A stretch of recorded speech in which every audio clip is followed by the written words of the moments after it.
여러분 안녕하십니까? 8월 4일 사사건건 최영일 평론가 모시고 오늘 주요 뉴스로 시작하겠습니다. 자, 안녕하세요. 안녕하세요. 네, 첫 번째 주제 뭔가요? 뭐니 해도 바로 이겁니다. 실질적 비핵화를 지원한다. 네, 양국 국회의장들의 공동 성명이죠. 한미 국회의장 회견이 있었고 맞습니다.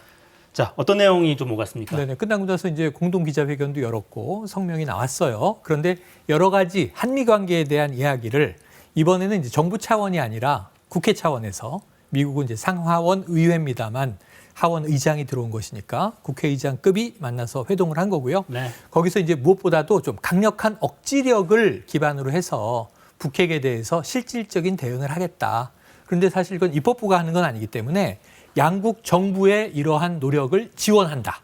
의회 차원에서 이런 약속이 나온 것이고 또 사실 바이든 대통령과 윤석열 대통령의 회담에서도 나왔던 얘기입니다만 한미 동맹을 글로벌 포괄적 전략 동맹으로 강화해 나가는 것 역시 이제 의회는 지원한다. 이런 이야기들입니다. 그리고 뭐 그 외에도 이제 여러 가지 이야기들이 있었습니다만 내년이 한미 이 의회 동맹의 70주년 되는 해예요. 네. 2013년에 60주년을 지원해 준 것에 대한 감사를 표하면서 김진표 국회의장이 70주년도 우리가 함께 또 공동성명 채택하고 동맹을 강화하는 이 어떤 아젠다를 만듭시다 하고 제안을 했고요. 이것을 쾌히 낸시 펠로시 의장이 또 받아들인 것 같습니다. 네, 동맹 70주년 기념 결의안 채택 적극 검토하기로 그렇습니다. 자, 대통령이 펠로시 의장 만나는지 놓고 네. 어제 대통령실이 하루 종일 혼선이었는데 네. 결국 전화 통화하기로 했죠? 사실 뭐 대통령실은 일관적인데 휴가 중이라 만나지 않는다는데 조금 논조가 바뀌면서 혼란이 초래된 거예요. 네. 대통령 휴가 잡혀 있었던 거고 펠로시 의장의 방안도 잡혀 있었던 겁니다. 근데 만남 스케줄은 없다. 안 만나는 거잖아요, 애초에. 근데 이제 들어오는 시점이 되니까 만남을 조율 중이다. 그런데 다시 대통령실에서 이거 오보다, 조율한 바 없다. 휴가 중에 만나는 건 부적절하다. 휴가라서 서울에 굳이 들어온 이 미국 이 서열 3위를 안 만나는 게 또 이유가 있나? 오늘 그 이유를 얘기하는 거예요. 국익을 고려하여 만나지 않기로 했다. 그럼 이건 해석이 되건데 중국을 의식했다라는 것으로 또 해석이 되잖아요. 그럼 나토에 갔던 건 또 뭔가? 우린 자유진영에 참여했지 않습니까? 그때 가치동맹 얘기하면서 대중국 견제 아젠다도 나온 거 아닙니까? 물론 우리는 나토 회원국은 아니에요. 옵접으로 간 거지만 거기에 함께 하겠다라는 의사를 표명한 거죠.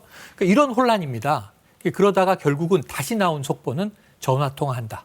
3시 이후에 통화 예정이니까 지금쯤 이루어지고 있을 가능성도 있고요. 펠로시 의장은 아마 판문점으로 이동 중에 또는 뭐 판문점에 가서 통화를 할 가능성이 있습니다. 그 통화가 끝난 후에 정리된 내용이 또 속보로 나올 것 같습니다. 네. 자, 대통령과 펠로시 하원 의장 통화 내용이 들어오면 속보로 전해드리겠습니다.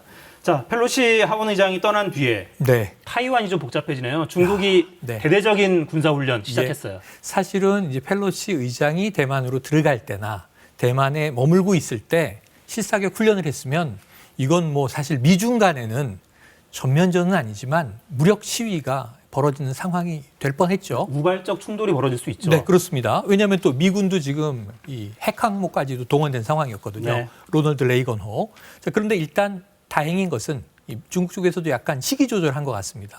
펠로시 의장 한국에 오고 나서 오늘 오후부터 이제 실사격 훈련인데 대만은 섬이잖아요. 지금 중국의 이제 함대가 6군데 권역을 나눠서 둘러싸고 실사격 훈련을 하면서 발표한 내용은 대만 통일 작전을 리허설한 것이다. 이렇게 얘기를 했어요. 지금 하나의 중국이라고 표방을 하고 바이든 대통령도 하나의 중국에 우리는 이견 없다. 이런 상황인데 하나의 중국인데 무슨 통일 작전이 또 필요한가. 지금 중국도 좀 모순적이긴 한데요. 어쨌든 펠로시 의장이 강하게 대만에서 중국과 시진핑 주석에 대한 강경 메시지를 냈지 않습니까? 여기에 대한 대응을 군사적으로 하는 것 같습니다. 네.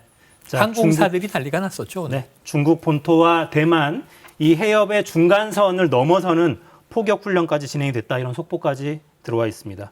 대만이 어려워지네요. 자, 네. 두 번째 주제 살펴보죠. 자, 3년 6개월 만에 만기 출소. 네. 안희정 전 지사 얼굴 오랜만에 보네요. 네, 안희정 전 충남지사 이 수행비서를 성폭행했다. 이것이 이제 결국은 논란이 됐고 방송을 통해서 터져 나왔고 네. 그리고 결국은 이제 기소가 돼서 유죄를 받은 거죠. 그래서 3년 6개월형이 확정됐고 이제 만기 출소를 하는 겁니다. 오늘 출소를 했는데 이 출소 장면을 보시면 그래도 가깝게 지내던 이제 의원들, 뭐 강준현, 김종민 이런 민주당 의원들이 그 자리에 있었고요. 그리고 지지자들도 이 출소를 기다리는 모습이었습니다. 이 지인들과는 만나서 이제 악수도 하고 인사를 주고 받았는데 기자들, 취재진을 향해서는 이제 인사를 했어요. 깊은 인사를 했는데 질문이 굉장히 많이 쏟아지지 않았겠습니까? 그런데 기자들의 질문은 이제 묵묵부답으로 결국은 지나쳐서 돌아갔는데요. 앞으로 이제 행보가 뭐냐예요. 근데 출소했습니다. 형은 다 끝났어요.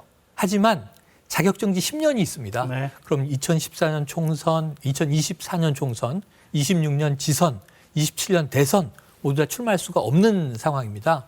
하지만 이제 자유의 몸이 된 만큼 혹시 집필이나 뭐 강연, SNS를 통해서 활동을 재개하진 않겠는가 이렇게 관측은 됩니다. 네. 자, 안희정 전 지사 출소하는 이 여주교도소 앞에 일부 민주당 의원도 갔어요. 네. 이건 또 여론이 어떻게 받아들일지 그렇죠. 한번 보겠습니다. 자, 세 번째 주제 뭡니까? 예, 달을 향해 다누리. 자, 날아올랐으면 좋겠네요. 성공적으로. 예, 내일입니다. 네. 내일 발사 예정입니다. 사실은 조금 이제 우리 지난번에 누리호 때도 일주일 발사 연기된 적 있잖아요. 문제가 하나 발견됐는데 큰 네. 문제는 아니어서 다행히 빨리 고쳤죠. 그런데 이제 이번에도 이제 점검 중에 작은 문제가 있어서 조금 미뤄진 게 내일입니다. 드디어. 그런데 이게 발사체가 우리 것은 아니에요. 우리가 알고 있는 스페이스X 이거죠. 그 테슬라 경영하는 일론 머스크의 네. 이제 회사인데 스페이스X의 발사체를 통해서 이 펠컨 9이라고 하고요. 여기에 우리의 달 탐사선이 탑재가 돼서 내일 드디어 올라가는 겁니다.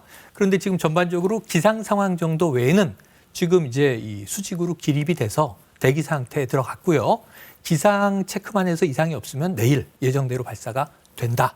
자, 발사가 되면요. 이게 뭐 한 40분이면 우선 대기권을 벗어나서 1500km 상공으로 수직으로 올라간 후에 발사체는 우리의 달 탐사선 다누리를 놓아주고 지구로 이제 내려오게 됩니다. 네. 그 이후에 시간이 꽤 걸려요. 연말이 돼야 달 인근을 돌면서 궤도에 진입을 하게 되는데 어쨌든 내일은 무엇보다 무사히 발사가 되고 정상 궤도에 진입하는 것까지가 중요한 과제가 되겠습니다. 네. 달 궤도로 바로 날아가는 게 아니라 한참 라그랑주 포인트까지 갔다가 아주 맞습니다. 멀리 돌아가더군요. 네.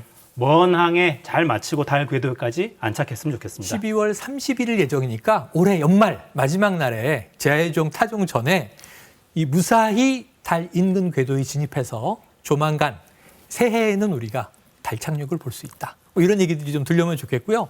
이 안에 지금 여러 가지 재밌는 또 장치들이나 실험이 이제 들어있어요.